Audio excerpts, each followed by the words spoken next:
Hello everyone, আসসালামু আলাইকুম সবাইকে। Welcome back to my channel craft and taste by Sumaiya বৃষ্টি।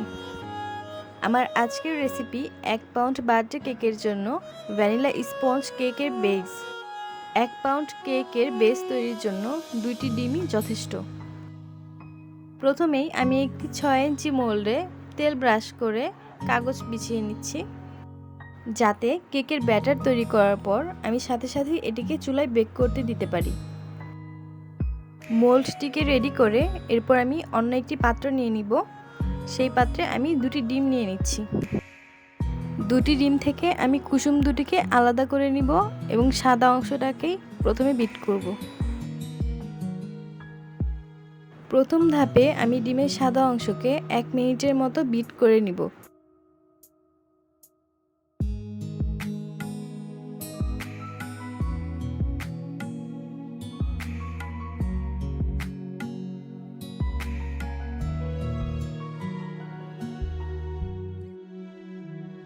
এক মিনিট বিট করার পর আমি এখানে 1/4 চা চামচ লবণ দিয়ে দিচ্ছি এবং 1/3 কাপ চিনি নিয়ে নিয়েছি, যেটা আমি ধাপে ধাপে অ্যাড করব।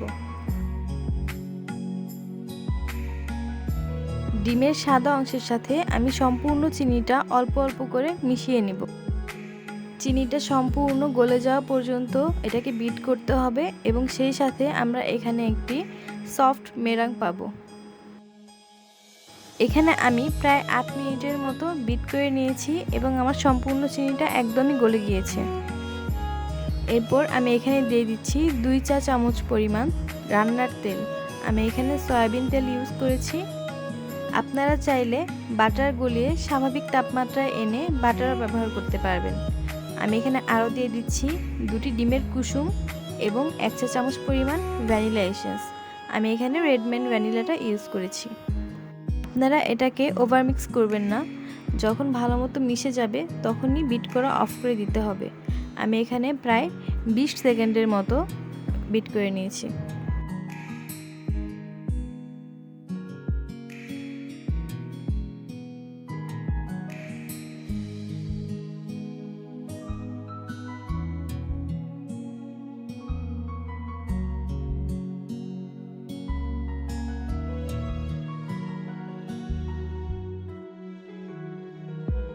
ডিমের ফোমটা একদম রেডি। এখন আমি এতে ড্রাই ইনগ্রেডিয়েন্টসগুলো একে একে মিক্স করে নিব। প্রথমেই নিয়ে নিচ্ছি 2 চা চামচ গুঁড়ো দুধ। আমি এখানে ডানো দুধটা ইউজ করছি। এর সাথে আরও দিয়ে দিচ্ছি 1/3 কাপ আটা। আপনারা ময়দা ব্যবহার করতে পারবেন। এবং আরও দিয়ে দিচ্ছি 1/2 চা চামচ বেকিং পাউডার। আমি এখানে প্রথমে ড্রাই ইনগ্রেডিয়েন্টের অর্ধেক পরিমাণ ছেঁকে মিক্স করব এবং পরে বাকি অর্ধেকটুকু ছেঁকে মিক্স করে নিব। আমি এখানে হুইস্ক ব্যবহার করছি, আপনারা চাইলে স্প্যাচুলাও ব্যবহার করতে পারেন। অবশ্যই হালকা হাতে রাউন্ড করে মিক্স করতে হবে এবং এটাকে বেশি নাড়াচাড়া বা বেশি দ্রুত নাড়া যাবে না, একদম হালকা হাতে মিক্স করতে হবে। যেহেতু আমরা এখানে স্পঞ্জ কেক তৈরি করছি, সেহেতু আমাদের মিশ্রণটাকে একটু ধীরে সুস্থে নেড়ে নিতে হবে। এখানে সতর্কতা অবলম্বন করতে হবে, না হয় ডিমের ভেতর যে বুদবুদের সৃষ্টি হয়েছিল, ফোম ক্রিয়েট হয়েছিল, সেটা ভেঙে যাবে।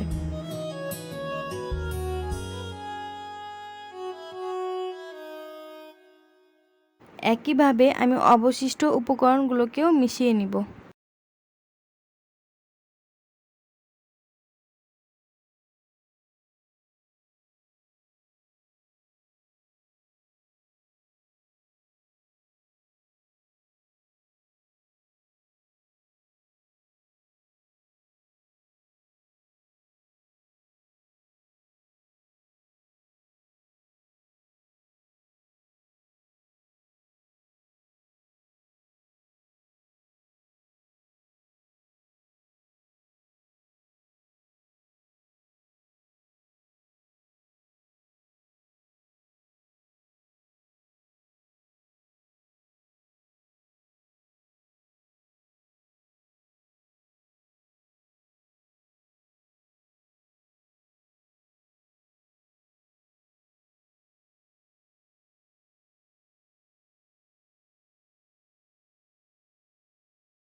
আমার শুকনো উপকরণগুলো মিক্স করা হয়ে গিয়েছে।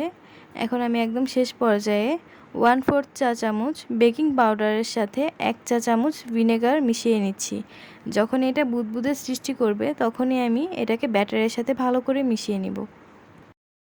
স্পঞ্জ কেকের ক্ষেত্রে কখনোই ওভার মিক্স করা যাবে না। যখনই বুঝতে পারবেন আপনার ড্রাই ইনগ্রেডিয়েন্টগুলো মিশে গিয়েছে ব্যাটারের সাথে, তখনই মিক্স করা বন্ধ করে দিতে হবে।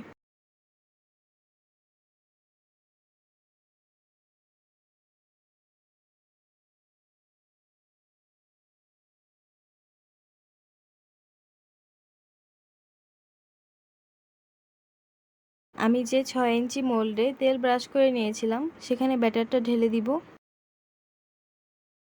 একটি কাঠি দিয়ে নেড়ে দিচ্ছি যাতে ভিতরের কোনো ফাঁকা অংশ না থেকে যায়।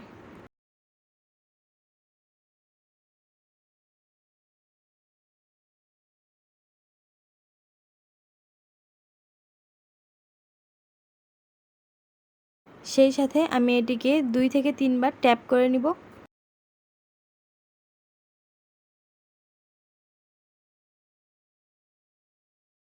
স্পঞ্জ কেকটিকে আমি চুলায় বেক করে নিয়েছি 30 মিনিটের জন্য। ভ্যানিলা স্পঞ্জ কেকটি একদম রেডি। এটা কি পরিমাণ সফট হয়েছে আমি এটাকে ডিমোল্ড করে দেখিয়ে দিচ্ছি। আপনারা অবশ্যই চেষ্টা করবেন কেকটিকে ঠান্ডা করে তারপর ডিমোল্ড করতে। গরম কেক ডিমোল্ড করতে গেলে অনেক সময় ভেঙে যায়, কারণ এটা খুবই নরম থাকে।